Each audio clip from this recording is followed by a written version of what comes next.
Online മീഡിയയിലൊക്കെ വൈറലായിക്കൊണ്ടിരിക്കുന്നത് അങ്ങയുടെ ആസ്തി വിവരങ്ങളെ കുറിച്ചുള്ളതാണ്. വലിയ കാറുണ്ട് എന്നൊക്കെ പറഞ്ഞിട്ട് പോസ്റ്റർ കാണുന്നുണ്ട്. ആസ്തി വിവരങ്ങൾ സംബന്ധിച്ചുള്ള ഒന്നും രഹസ്യമല്ല. അത് ആ അഫിഡവിറ്റ് പരസ്യമായ ഒരു രേഖയാണ്, ആർക്ക് വേണമെങ്കിലും പരിശോധിക്കാവുന്നതാണ്.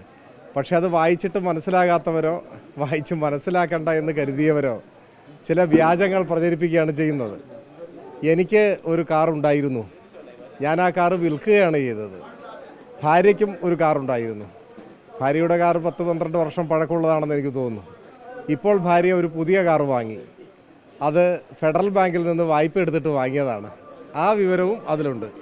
അപ്പോൾ എനിക്കുണ്ടായിരുന്ന കാറ് വിൽക്കുകയും ഭാര്യ ഒരു കാറ് വാങ്ങുകയാണ് ചെയ്തത്. അത് ഫെഡറൽ ബാങ്കിൽ നിന്ന് വായ്പ എടുത്തതാണ്, എടപ്പള്ളി ശാഖയിൽ നിന്ന് വായ്പ എടുത്തതാണ്. ഇന്ത്യ രാജ്യത്ത് ബാങ്കിൽ നിന്ന് വായ്പ എടുത്ത ഒരാൾക്കൊരു കാറ് വാങ്ങാൻ അനുവാദമില്ല എന്നാണ് പറയുന്നതെങ്കിൽ അതിനൊരു മറുപടിയുമില്ല. പിന്നെ ഈ കോൺഗ്രസ് സൈബർ സംസ്കാരരഹിതമായ വിദ്വേഷ പ്രചരണം നടത്തുന്ന കോൺഗ്രസ് സൈബർ